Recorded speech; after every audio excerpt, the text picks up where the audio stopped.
숙종 때 정재륜이 지은 공사 견문록엔 한 역관의 이야기가 나온다.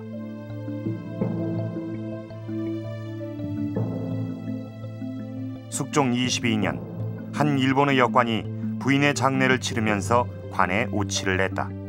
당시 옷관은 왕가에서만 쓸 수 있었기 때문에 조정에서 문제가 됐다.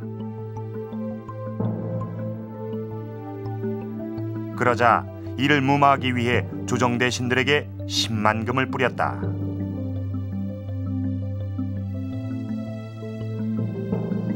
이것은 당시 역관들이 얼마나 부유했었는지를 짐작할 수 있는 내용이다.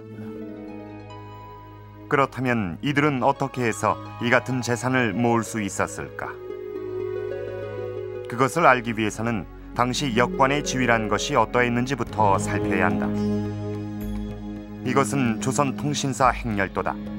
임진왜란 이후 조선과 일본은 국교를 회복하면서 통신사를 교환하게 되는데, 이 통신사 행렬엔 정부의 대표격인 정사와 부사가 정부 사절로 파견됐다. 그러나 당시 사대부들은 대부분 외국어를 하지 못했기 때문에 통역을 담당할 역관이 반드시 필요했다.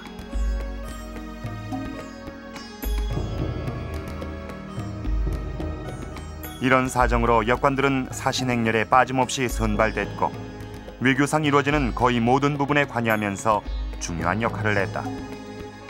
일본뿐 아니라 역관들은 중국에 갈 기회도 많았다.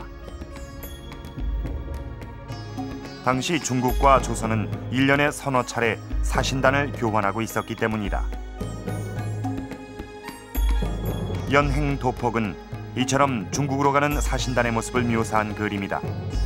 1624년 인조의 왕권을 승인받기 위해 떠나는 사신행렬을 그린 것인데, 당시 사행의 규모는 정부에서 파견한 30명 정도의 공식 인원에 마부와 짐꾼 등을 합해 200~300명에 이르렀다. 이 가운데 역관은 10여 명. 이들은 통역 외에 사행의 실질적인 책임까지도 맡았다고 한다.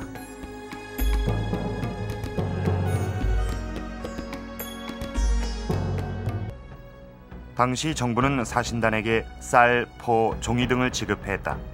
이것으로 무역을 해서 사행 경비를 충당하게 했는데, 그 무역의 권한이 역관에게 있었다. 뿐만 아니라 역관들에겐 출장비 대신 개인 무역을 할 수 있는 권리도 주어졌다. 한 사람에게 허용된 무역량은 인삼 8포, 즉 80여 근이었다. 이것은 은으로 치면 약 2,000냥, 요즘 돈으로 3억 4천만 원에 이르는 매우 큰 돈이었다.